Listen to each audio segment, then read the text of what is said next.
So chapter 4.3, we're looking at problem 27 on page 187. We're looking at the problem called energy consumption. The following table presents the average annual expenditure in dollars for housing units of various sizes in square feet. So here's the table that we're looking at. Our x value in this case is going to be the size of the house, and the y variable is going to be energy costs. X is explanatory and y is the response. The questions in this problem are the following. Compute the least squares regression line for predicting the energy consumption from the house size. That means finding y is equal to mx plus b, right? Or in our case, it's y equals ax plus b. Compute the coefficient of determination. This is our R-squared value. Construct a residual plot. Does the data appear linear? We will show you what a residual plot is. And finally, true or false. If the R-squared value is close to 1, does this mean that the relationship between x and y is linear? And the answer to this is no.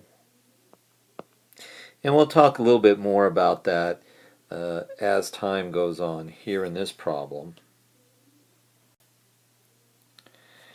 So we're going to compute the least square regression line for predicting the energy consumption from the house size, and we're going to compute the R-squared, but we're going to use Excel to do this. We have done it also for the TI 83 and 84 in a previous problem. Step 1. Enter the data into column A and column B. If you saw our previous table, that is, the first table was column A and the second column was column B. And you put it in the Excel spreadsheet. Step 2 is you want to move your window cursor over at the top of the page in Excel to insert, and then select the scattered diagram chart icon. You will hit enter at that point and you get a blank chart. From the blank chart, select the data and highlight the size data for the X and the energy costs for Y. Press OK and set up your axes titles. So once you have the blank chart and you've highlighted the data and you set it up, you will get a chart that looks like this, except you will have to put in the titles for both, okay, and the charts. And then to get the line, this line here, to get the line and the equation, you come over to the little plus icon on this side when you highlight the chart, and you go scroll down to where it says trend line option. You can put the trend line in. Once you put the trend line in, you can click on the line and then scroll down to equation and R-squared. Click both boxes. Then you need to move the equation down. You can highlight the equation and move it down. And in both cases, we get the equation of the line and we get the R-squared value. In this case, y is equal to 0.36x plus 1062.4.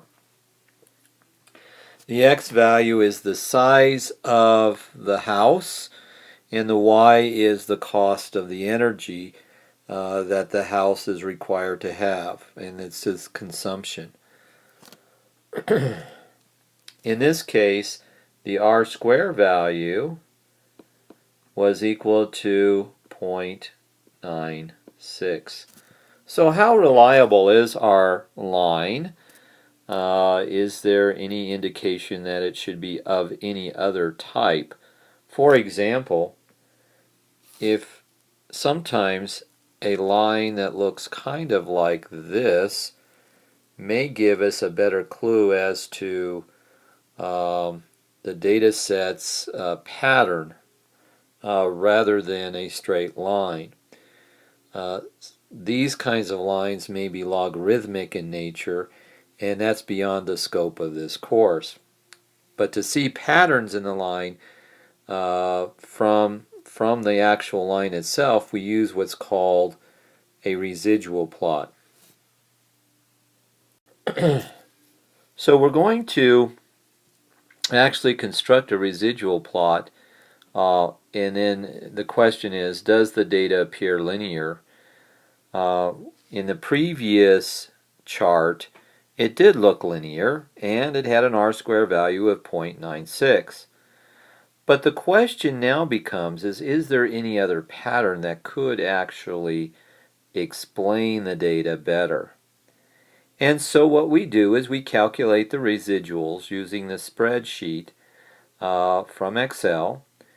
From the tables, we use column C to calculate the predicted values based on the equation y is equal to 0.36x plus 1062.4.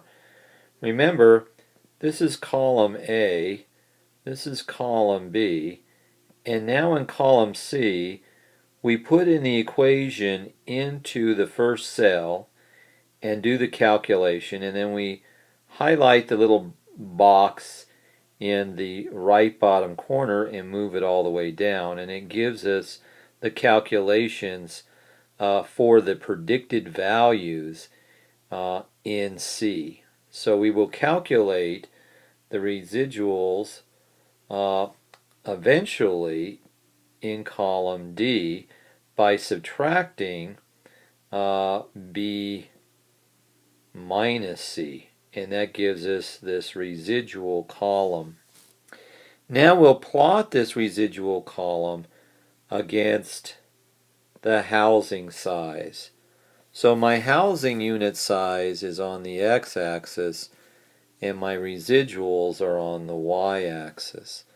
And as you can see, we do have a pattern that is showing up in our residual plot, which means that there may be another mathematical model that fits the data better than the linear model that we have just seen. Well, that concludes our problem in chapter 4.3, and we will be discussing how to do this in class.